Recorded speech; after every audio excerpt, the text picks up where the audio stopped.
Evolve Energy has brought to market a compelling EV charging solution for hotel operators. They have simplified deployment costs and streamlined ROI in a way that I think you might find interesting.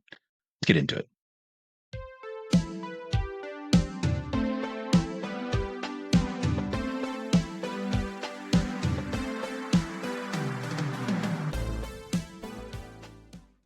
Welcome to another episode of Field Frequency. Today I'm joined by Raul Dominguez of Evolve Energy. Raul, it's so good to have you. Glad you were able to be on the show with us today. My pleasure. I'm happy to be here. I'm excited to talk about some of the things that are changing in the EV industry and how we are bringing some innovation to markets.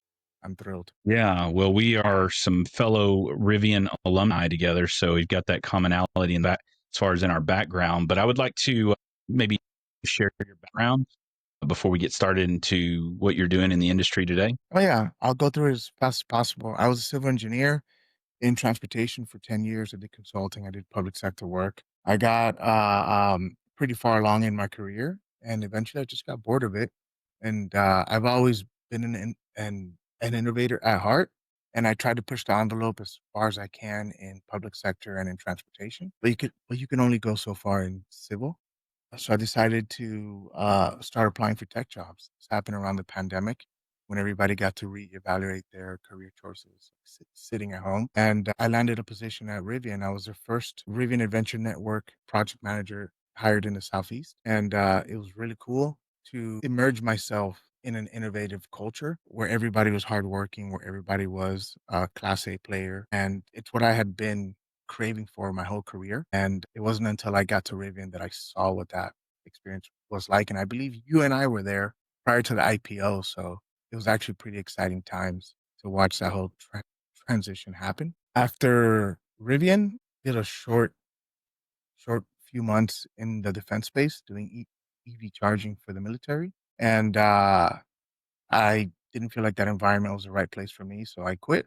I went snowboarding for some time. Some of my snowboards back here. And I had a lot of issues charging my truck in Lake Tahoe because I have one of the first Rivians that came to market. And I would drive it up from the Bay Area to Tahoe. I would charge along the way, but you're still going up the mountain. It's a pretty good drive too. When I get up there, my battery would be low, and I really couldn't find good hotels with charging. The experience was quite terrible. If you're stuck up there in an ice and snowstorm, the last thing you want to do is have to go out and go find a 30-minute charge after driving 8 hours in a winter storm. So yeah, it started to become an issue. Shortly after my 2 to 3 months of snowboarding, I decided, or I took a job at Tesla, and I joined the supercharger team. And it was a phenomenal team, great people, really hardworking, really, really innovative. I saw a lot of commonalities and differences between the two teams, but both teams had excellent team members and great leaders, and both teams are really pushing the envelope of what can be done in EV charging. And that's why both Rivian and Tesla have the two most reliable networks in the country, 98 or 99% uptime. And after that, I decided to start a company, and actually started 3 companies after Tesla.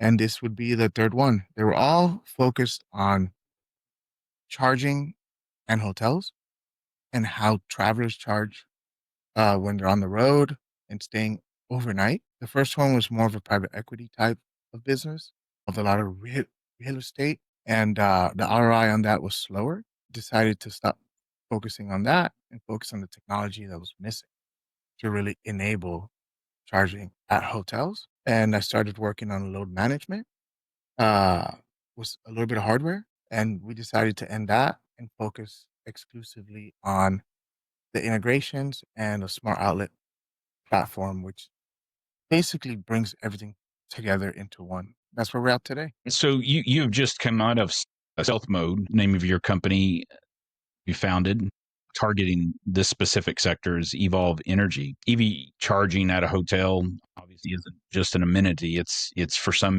drivers, it's crucial. It's the deciding factor on where they're staying. I know if I'm traveling in an EV and I'm looking to stay overnight somewhere, I'm evaluating based on if they have EV charging or not. Of course, you can select a place based on that And then when you get there, hardware may be operational, it may not be. It could be false advertising because there's many times where there's advertised EV charging, but it's not present. I've even went to places where they had ready for a charger to be anchored down, and of course, infrastructure in place to put in a charger, and they were claiming to have charging, but they didn't. So I've seen, kind of all across the spectrum. But when it gets down to EV charging at a hotel, it's beyond an amenity. It's for the EV driver, the decision on where they're staying. So, just coming out of stealth mode, Evolve Energy is now live and launched. How do you see EV charging shaping guest loyalty, obviously, and hotel competitiveness going forward? Obviously, that's a target market for you. So, how do you see that playing in that space? Well, when I started looking into this was around the time that Airbnb had announced a partnership with ChargePoint. I haven't seen too many deals come out of that, but they had announced that Airbnb host that provided charging would get on average something like 2 to 3 nights longer stays per guest, and that revenue had increased for those hosts, and that search for EV charging on the Airbnb platform had gone up by 80%.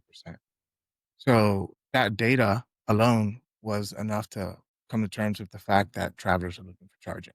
At the same time, Hilton had uh, released an end of the year report or like a summary that stated that EV charging was their top four most popular filter that led to conversions. That number had increased from top four to number two. And when I saw that, I knew that EV charging is no longer a nice to have. It's becoming an essential part of hospitality. A good stay is a good night's rest plus a good charge. So you wake up ready to take on the next day. And furthermore, after about a year of working on this, Hilton announces that EV charging is now the number one converting filter on their website worldwide. It beats pools, it beats breakfast. So yeah, it's not a matter of if, it's a matter of when every hotel has charging and enough charging to satisfy their guest and EV adoption as it grows. We see this as free Wi-Fi in a way, whether it's free or paid, hotels have to provide Wi-Fi for their guests. And 20 years ago, that was brand new.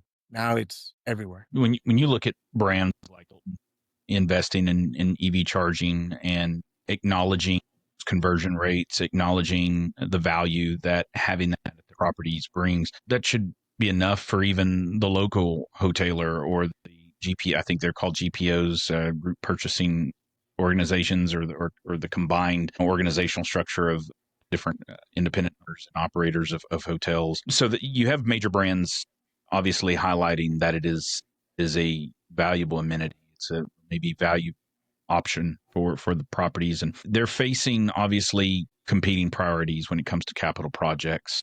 Putting in chargers is an expensive deployment. How in the narrative for Evolve Energy, in that narrative, how do you make that case for EV charging, that it is beyond a nice to have, that it is a must have for properties? How do you speak to that? Well, when you look at the data, EV charging isn't so much a cost, it's a revenue generator.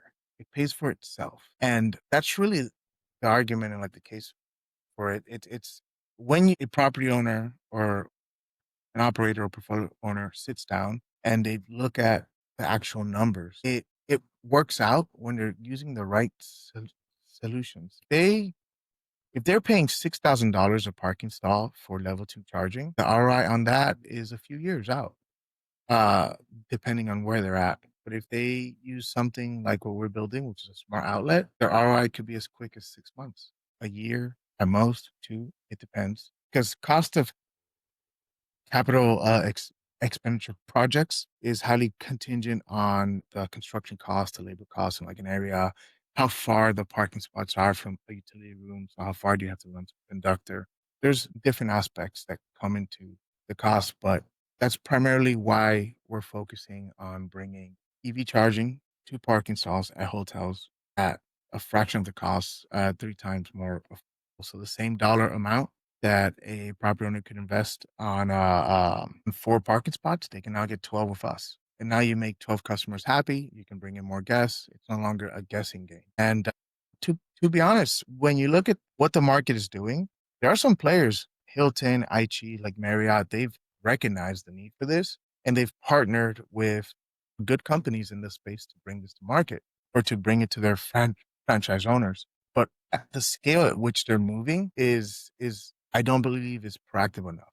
I think they're setting themselves up to be in a reactive state where they need to move quick because the demand has exceeded what they're doing. Something like 20,000 chargers at 8,000 properties, like averages out to 3 or 4 per site. EV adoption in California alone already exceeds over 20% across the entire state.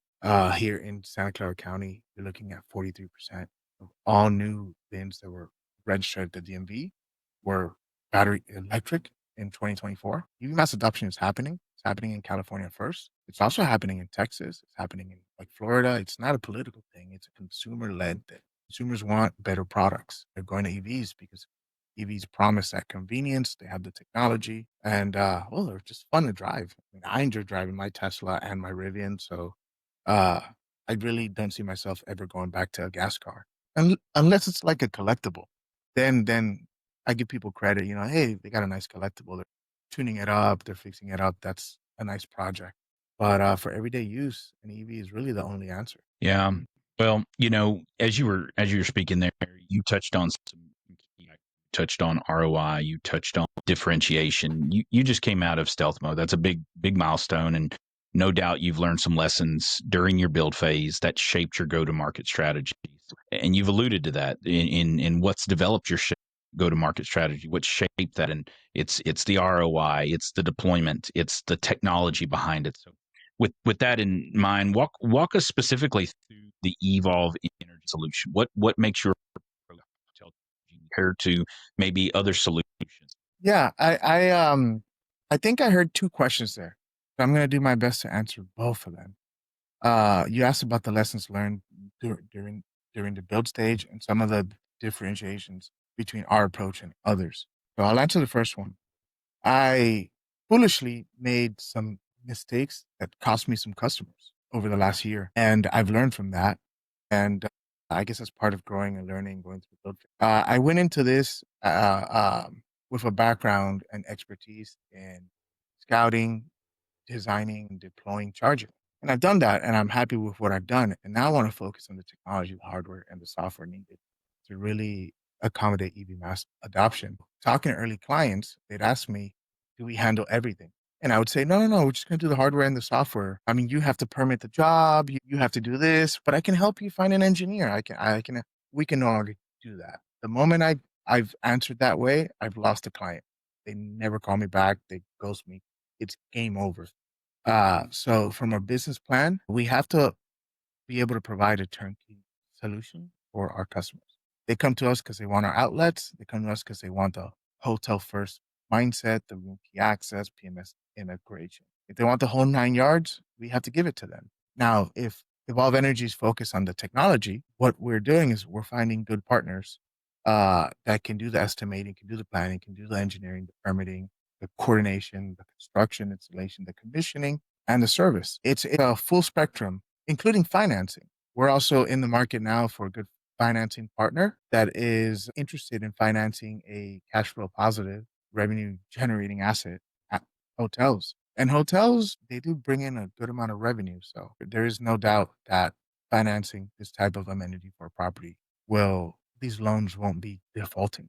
So we're focusing on the tech and the hardware and on curating an expert group of specialists, companies that we trust and we can put our name behind. So it's very important that we find partners that share our mission and our vision to really make things smooth and easy and innovative. Yeah, that is our approach. That's what's changed in the recent months. And our solution is different because we are cutting away all of the fat and we're providing the most lean, simplest approach to electrifying a parking spot. And there's no simpler way of doing that than an electric outlet. The issue with electric outlets is that they have no revenue grade metering.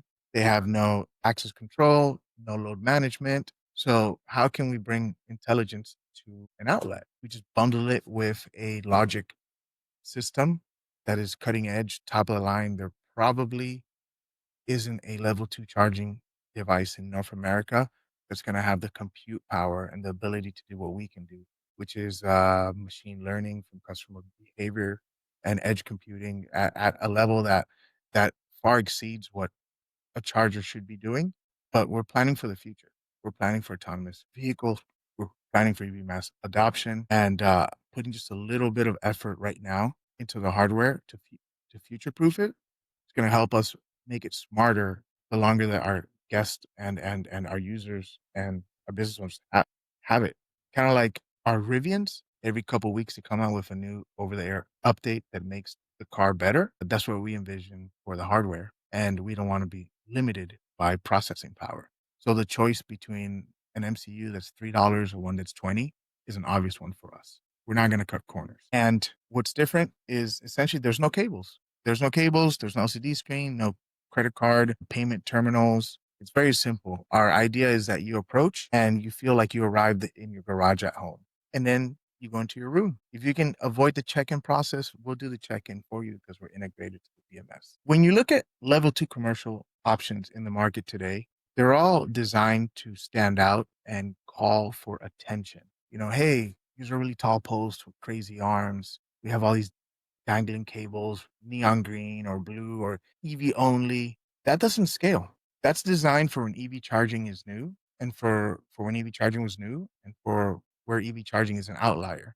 But when 50 to 80% of a parking lot has to be energized, you're not going to have that. You're not going to have a parking lot look like a charging yard, especially a parking lot of like a Hilton or like a nice property. It just doesn't work out. So our approach is to create low profile, out of the way hardware that is there when you need it and out of the way when you don't. Those are our biggest philosophical and technological differences. To double click on the unique values around this solution that you brought to market, you said some things that the audience may have more questions around. You mentioned no screen, no credit card reader. You obviously resolve that in full integration with the hotel. So you're reducing friction points. You're reducing the work for them.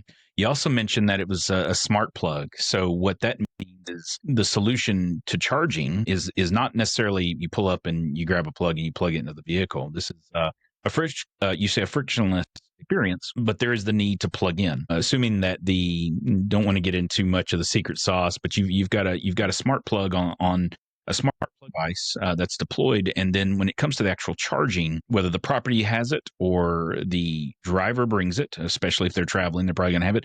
There's going to be a level 2 charger integrating with the smart plug, if I understand the Mm-hmm. technology correctly. And so, Mm-hmm. yeah, so just kind of double clicking on that. Yeah, yeah. That's I'm happy to elaborate just a bit more on that. Our smart outlets work in conjunction with a portable level 2 charger that the driver is expected to bring. And most EV drivers in North America carry a portable charger in their frunk. It's a very low cost emergency tire type of solution. You arrive somewhere, you can't find a charger, you plug into an outlet. Many of these have adapters for 110 and for 240 volt. We're designing for 240 volt because we can get a full night's charge or a full PAX charge in one night session. But there is a business case for level 1 plugs. And I think that business case is primarily multifamily. For hotels, when people are traveling, we really have to stick to 240. But ultimately, that means that users are going to have to reach into their car and use a product that they own and that they carry with them. I've had some hotel owners ask, well, what happens if my guest forgets their charger at home? What if they don't bring it? Or what if they don't have one? Well, it's very simple. The hotel can carry, if you have 20 outlets, 40 outlets, you can simply carry 4 or 5 portable chargers that you can loan out. You already have the credit card info. They're already checked into your site. It's kind of like if somebody steals a pillow, a hotel would charge you more for it and they end up making some kind of profit. Well, I'm happy to elaborate on that. Our solution is simpler because we realize that EV drivers already carry a portable charger in their front. Many OEMs provide that with the EV when you purchase it. Some some OEMs have stopped to save some funding, some unit cost every time they sell a vehicle, but the portable chargers are still on sale, and many EV drivers purchase them when they lease or buy an EV. Acts as a spare tire. Let's say you arrive somewhere while you're traveling, you can't find a charger, but there's an electric outlet in a parking lot, an electric outlet at your in-laws' house, anywhere you're going. You can take out your portable charger and you can plug into a 110 or a 240-volt outlet. They have adapters for both. And for the hospitality solution, we decided to focus on 240 volt. For multifamily, the 110 volt, which is a level one plug, that does make sense for multifamily. You're staying there every night during the week. But for hotels, we really have to focus on level two charging. And what this means is when a user arrives at a parking stall that's electrified with a smart outlet, they have to traveling, they'll reach in their trunk to get their bags. They'll also grab their portable charger and they'll use their own charger to plug in and electrify their vehicle. What this means is that what we've been seeing is property owners and hotel owners buy a charger and their guests are traveling with a charger in their vehicle. It uh, uh, seems wasteful to simplify, to bring down the cost of the capital expenditure for these projects, but to bring down the cost of the hardware, to simplify the whole process. We just eliminated the tethered cable, eliminated the mechanical latching plugs, and all we have is a smart outlet with all the brains and software needed to make it really seamless. And a user plugs in with their own portable charger. This is a learned or is learned be- behavior that EV drivers usually acquire when they purchase their EV and they start charging it at home. And often, if they have a 240-volt outlet or they get one installed, they use their portable charger quite frequently. The times that they don't use it is when they get a wall-mounted fixed charger at home, but they've already been using the motor like portable charger for quite some time. It's a matter of replicating what it's like to arrive at home. Hotels that haven't been in the EV charging space probably don't understand the problem that you're solving with your solution. And then those that have entered into the space at scale, certain brands that we've already kind of mentioned that's already been mentioned on this, those that have entered into the space, they've already learned some of the hard lessons that your solution is solving. So your platform simplified this in a way that you're talking to, but I'd like you to just kind of drill down on that. Talk about how, go ahead and double click into some of that traditional deployments, you might say, with hardware, what those problems present and how your platform simplifies this for the hotel industry. Yeah, so it's not just a matter of the hardware being more expensive, more clunky and more prone to failure. It's also that EV charging hardware, in the form that it exists today in the hospitality space, is siloed from the rest of the property. Charging hardware was built with the intention of supporting charge point operators. And a charge point operators company is building a network of charging sites across a region and expecting to have a positive business model from selling energy or other things at the amenity. They might have some vending or coffee or something like that. Hotels are not charge point operators. They are catering to guests and making them feel as comfortable and as seen and as understood as possible. So that disconnection, it doesn't seem like the charging solutions out there were built uh, uh, for hospitality. They're not built with the human touch in mind. They're more of a, hey, we're a gas pump and we're filling electrons to a vehicle as many times as possible. This solution is less about the charging and more about the user's convenience and their experience. There's a counter argument that anyone can say, saying, oh, well, your solution isn't as convenient because you have to reach into your trunk and get a portable charger out. And that's true, but if you ask any EV driver out there who's driven their EV for years, traveled, they'd much rather arrive at a site with 20 outlets that work reliably than arrive at a site with 4 chargers that are either fully taken or broken, or it takes them 15 minutes just to download an app and get started with it. So it depends on what you call convenience. And ultimately, a smart outlet solution does not need to run on its own. A property can easily install 4, 5, 6, 10 outlets or 10 chargers out front and along the sides of the property have 20, 40 outlets. There's no one solution that fits all. And we'll always be honest to our clients about that. Earlier in the conversation, you had alluded to ROI. You touched on it a bit. You touched on what it looks like in a traditional deployment of chargers and what Evolve Energy solution looks like. And so the hotel operator, they are balancing dual priorities of ROI for the hotel, and while also trying to offer a reliable solution for the EV driver. Like you say, they're not in the charging business, but recognize it is a valuable, it's indispensable for the EV driver. And so, how does your solution balance those dual priorities of ROI for the hotel and the reliability for the EV driver? Well, first and foremost, we are pricing this unit to, or for this solution to always stay under $1,000 per parking spot for hardware. That is common for residential charging solutions. It's not common in the commercial space. So pricing is one way, and then software and revenue sharing. We have three tiers of software that we're offering. One is $25, one's 50, and one's 75 per stall. And each one comes with a different set of features for different types of customers. We believe that most use cases outside of hospitality will just lean into the $25 a month, which is the most affordable plan. And one charging session, one night can bring in some revenue of 40, like $50 a night.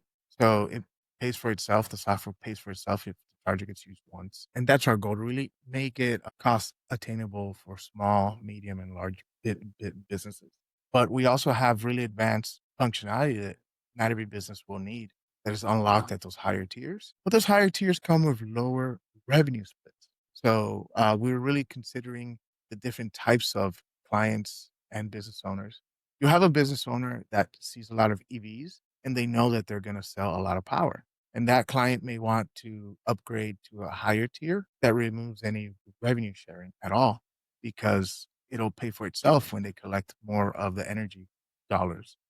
Um, and then you can also have some business owners that are trying it out. They don't know if they have a lot of EV drivers that'll come, and they won't commit to a larger subscription model, but they're willing to share more of the revenue. So we're trying to provide as many options as possible for different business owners to remove that barrier of entry and to leverage the data that we collect from all the uses, from all the charge sessions, so that hotel owners can now have a better understanding of their guest and their guest needs and leverage that for upsells and for marketing. So if EV charging is used accordingly, the ROI will be very fast. But it can't be used accordingly when it's siloed from the rest of the property. And that's what's happening with most charge point operators they're installing at hotels. Model certainly has challenged the way hotels thought about installing chargers, and the ROI narrative that you just laid out is key. Reduced entry costs because of the design, and then of course the pricing models that you have around revenue share, et cetera, access control, all of these things in a smart, intelligent platform that does make the difference. So, certainly a compelling solution that Evolve Energy has brought to market. This has been a great conversation. I'd like to kind of do some forward looking conversation. What in a broader sense, as EV adoption grows, do you see hotel charging remaining a niche, or does it become a standard expectation, like the Wi-Fi you alluded to 20 years ago? That was a nice to have. Now it's a must have. EV adoption is growing, obviously. Where do you see EV charging settling into that? Yeah, it's a good question. I recently had a conversation with a corporate hotel chain, a really smart team. They did have a concern on whether or not EV charging will be needed at hotels in the, and I that kind of caught me off guard because it's a no-brainer for me. But I can see, if you don't live in Silicon Valley, you don't live in California, the numbers are still rather small in certain parts of the country. We're talking like single digit adoptions. And here in California, we've been in the double digit for quite some time now. So I can understand that concern, but EV mass adoption is happening. Regardless of politics, regardless of anything that the oil industry can do to try to stop it, it's just that EVs are better products. And consumers always select the better product in the long run, unless the technology is crushed in a junkyard somewhere, like what happened in the 90s. But EVs are back. You can't hide them. They're too out in the open, so the technology can't be purchased and shut down. So it's gonna happen in the future. Every vehicle parked at at a hotel or will be an electric vehicle that's gonna need some energy overnight. So it's bound to happen. This this will be like Wi-Fi. This will be like free soap. This will be like continental breakfast. This is gonna be a negotiable amenity, and the data is already pointing towards that, especially when it's the number one booking converter on Hilton.com. And in terms of where that's in the long term. In terms of like in the next 3 to 5 years, I think what we're going to start to see is some of the least expecting areas of the country will get some double digit adoption rates that'll really start to push the envelope. Here in the Bay Area, you go to any red light, you can count half the cars are Teslas, Rivians, Lucids. It's just the way it is here. And we're going to start seeing that in other places as well. I think in the next 3 to 5 years, also, we're going to see a lot of companies in charging go out of business. Just this week, there was a company with a similar name to ours called Go Charge, and they announced that they're going out of business and no longer supporting their chargers after October. And I think that happens to any business that doesn't vertically integrate or doesn't really innovate or change much. When you look at a charging company that white labels a solution that 10 other charging companies have, and this is across the market, you see the same, it's the same box, same shape, same LCD screen as a different brand on it. Those companies are doing they're doing a good service. They are providing charging when it's needed. They're helping with electrification, but it's going to be much harder for those companies to stay competitive in the long run when none of the innovation sits in house with them. And it's also very hard for charge point operators to really stay profitable with that business model because there's a lot of like middlemen and distributors between who's manufacturing that product and then when they put their sticker on it and put it out in the field. So you don't make a lot of money from selling power. It's not a super profitable business. So if you're not the one that is manufacturing those solutions, it'll be hard for the company to stay afloat. And I also think some of these companies are giving EV charging a bad name because they're spending more than what they make, and they've been in business for many years. So it's hard for me as a startup founder to raise funding from investors because they point at all these CPOs who are not innovating and are struggling to stay afloat. And I think it's my job as the CEO of Valve Energy to make sure that investors understand that we're not just another charge point operator. In fact, we're not trying to be one at all. We're trying to push the envelope on what the charging experience should be, and what hardware can do. Well, I appreciate that. I appreciate everything that you've shared here on today's episode. This has been good information, I think, for the audience that's looking at it right, and looking at approaching charging in a hotel context from a different perspective. Just the things you alluded to about the ROI, the faster ROI, the entry costs, all that. It would certainly be compelling to anyone looking to deploy chargers in a hotel environment. So appreciate, you sharing your background, sharing Evolve Energy's background and solution that you're bringing to market.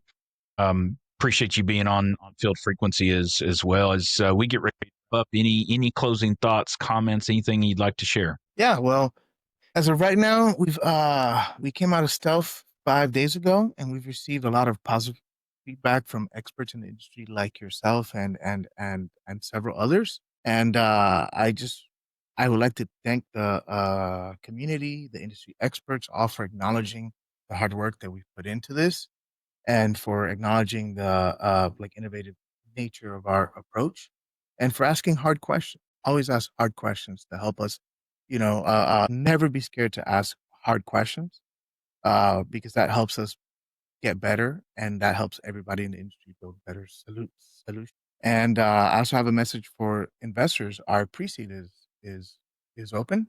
We have done some engineering, we've done some testing, and some fitting, and we are we've gone about as far as we can go in the engineering and development process without a formal fundraising round. So our pre-seed is open now, and the type of investors that we're looking for, the perfect investor, is really we would like to team up with VCs, with corporates, and maybe a couple angels here and there And we're looking for those that really understand hospitality, understand clean tech, understand EV charging, and are forward thinking in terms of consumer trends and where things are going, and value the small portion of AI that we're putting into our automations. And additionally, we're looking for investors who understand that during this AI craze, hardware is really the only moat that you can possibly get. Hardware and years of data. Today, somebody can come out with an AI platform, and tomorrow that platform can be displaced with a flip of a switch. So, companies that want to establish a real long-term business, or investors who want to back these types of companies, a little bit of hardware goes a long way in terms of a vertical moat.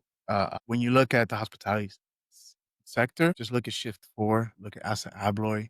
Those are companies that have good hardware at low cost, at fair cost, with really powerful SaaS layers. Those players have dominated their categories in the hospitality space, I think 40, 60% of the market. And yeah, that's pretty much it.